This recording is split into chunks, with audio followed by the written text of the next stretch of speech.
Last week, we began a series on dressing for success. As we begin a series on dressing standards, I'd like to point out a few dressing bloopers that people make. Today, I'd like to begin with a story. Beautiful people, welcome to Manners on the Go. I trust your week has been great and I hope you're minding your manners too. It's nice of you to drop by again today. Thank you for faithfully following our weekly broadcasts and especially for spreading the news. And if it's your first time today, you're welcome. I can assure you that it's great use of your time. Last week, we began a series on dressing for success. We underscored the benefits of dressing for success and some tips on how to begin the journey. Today, I'd like to begin with a story. Now, this happened for real. Of course, I've had to change names and other fine details. So here it goes. It was the usual busy Monday morning in a certain investment firm. Shade, the secretary to the managing director, had been given a stern warning to keep visitors away, except for those that had a prior appointment. And the MD meant it because his hands were rather full on that day. Shade got the memo and was poised to carry it to the letter. Then strolled in this middle-aged man, dressed in an old-looking brown safari suit, brown leather slippers, and a run-down briefcase. It almost felt like he was fish out of water. He absolutely didn't look the part. Shade inquired about his mission. He was there to see the MD. Unfortunately, the gentleman did not have a prior appointment, and Shade was obliged to strictly follow the rules she'd been given. This man insisted that he had to see the boss, and Shade also stood her ground, howbeit a little discourteously, that there was no chance he would see the boss at that time. This gentleman then went on to take a seat uninvited and waited another 30 minutes before approaching Shade again to at least put a call through to the MD and mention that he was around to see him. Shade harangued that indeed our boss would not like to be disturbed. This man smirked and shook his head as he left to take a seat again. A few minutes later, this man picks up his telephone and calls the MD directly. Shade sensed that this gentleman may be more than he looked because he spoke so confidently on the phone and even called our boss by his first name. He sternly said to the MD, "John, I have spent 45 minutes in your reception office already, and this effigy you call a secretary has kept me waiting," using a derogatory tone. Shade knew she was in trouble because no sooner had the gentleman ended the call than our boss rushed out of his mighty office to receive him. He gave Shade the look. Suffice to know that Shade lost her job thereafter. Apparently, this gentleman was one of the heavyweights whose money made the company. He had insisted that Shade be relieved of her job or he pulled his money out. Now, we're not here to talk about Shade, who explicitly judged a book by its cover, or whose only fault was that she followed her boss's instruction. Our focus will be on the middle-aged gentleman who would have simply avoided the embarrassment had he taken his time to dress for success. A major lesson I've learned from this story is summarized in this statement: dress for the outcome you hope to achieve. The clothes you wear and the way you groom yourself will change the way other people hear what you say. As we begin a series on dressing standards, I'd like to point out a few dressing bloopers that people make. Bloopers that will make others judge us as unserious and unprofessional. Please stay with me. The first blooper is, "I just don't care," or "I care less," or "nobody cares." You say to yourself, there are other better things to wrap my head around. No one is looking at me. I am more brain than look.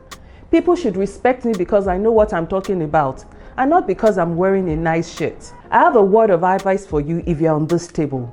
A shabby appearance indicates a person who does not take themselves seriously, and that's the response you will get from other people. The second blooper is, "I am too successful to follow the rules." You know who. But until you have become a brand in itself, please take your time to appear well put together. Milcha Prada said, "What you wear is how you present yourself to the world." Especially today when human contacts are so quick, fashion is an instant language. The third blooper is, "My work does not care so much about professional dressing code. I'm the tech guy. I don't have to care about dressing. After all, I'm interfacing with a gadget and not humans." How about switching from just casuals to smart casuals, or better still, business casuals? We'll throw more light on these in subsequent episodes. The fourth blooper is, I trust my store clerk. I don't have a personal style, anything goes. The goal is to cover my nakedness. The question of fit or appropriateness does not follow here. Just bring clothes. So you hear, Oga, the latest designs are in town. Okay, Peter, just bring them. But the question is, are they the right collection for you? The fifth blooper is, I am so worried about my weight. And so you go for oversized or undersized or ill-fitted clothes. I'm overweight, so I better wear tight-fitted clothes with the hope that they'll make me look slimmer. Or simply hide the folds under some baggy clothes. Or I'm petite, I'd better wear a full skirt. Perhaps it will give the illusion of height and weight. Or you say to yourself, when I lose weight, I'll treat myself to new outfits. Until I have my perfect figure, I'm not going to care about dressing well. Here's the way I feel about this. I believe we all have great physical attributes, and it's time to stand tall and embrace them. The sixth blooper is, more is better. No, if you want to be taken seriously, less is actually better. You don't need to over-accessorize. Wearing too many accessories can often detract from your outfit instead of adding to it. For example, if you have a statement piece on your ears, you don't need any other loud piece on your neck. A simple brooch would do. The elegant Miss Coco Chanel advised the following when dressing with accessories. She said, before you leave the house, look in the mirror and take one thing off. You do not want to look like an exhibition. You're either flashing your clothes or you're flashing your accessories, but never do both. The seventh blooper is, that piece is in vogue, therefore it's suitable for me. No, not everything in vogue is meant for you. Let's look at a few fashion trends at the moment. Color blocking, great, but is it for everyone and every occasion? Some colors may not go with your body shape. Another fashion in vogue is, the puff sleeves for ladies. But is it for you? If you already have broad shoulders? No. Also, skinny pants, but they aren't meant for every man as well. You need to be sure that those clothes fit you well. The eighth blooper is, if I've got it, then I can flaunt it. This is another fashion gaffe. You do not have to flaunt your biceps or cleavage or bum just because you've got it. With professional dressing, avoid the high hem lines or bare chest and shoulders. The longer your sleeves, the more formal you look. The ninth blooper is what I call the just rolled out of the bed and threw something on look. You see, just like every other important thing in life, your dressing must be planned, perhaps a night before.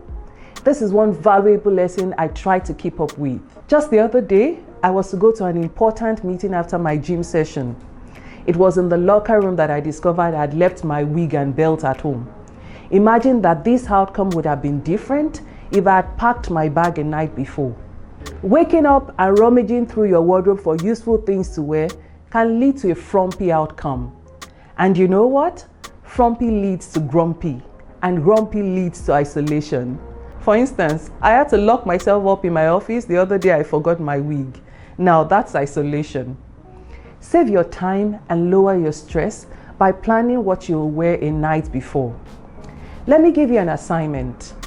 Attempt to reflect on the 3 most remarkable people you've met in your life. People that left a lasting impression on you. Now think of the way they were dressed when you met them. Did they dress better or worse than an average person?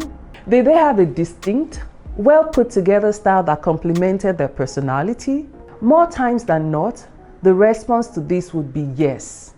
If you dress well, it reflects that you are the kind of person who puts thoughts and efforts into your appearance, and this will create a beautiful impression. Let me end on this note. Though clothes reveal a person's personality, I believe there is no justification for someone to treat another badly for their fashion. So don't be like Sade. Whatever message you're trying to send to the world, never forget the clothes you put that message in will determine the way it's received. So, dress it carefully. Thank you for listening. Please engage me on the comment section. Like this, share it, and subscribe for more useful content. Goodbye.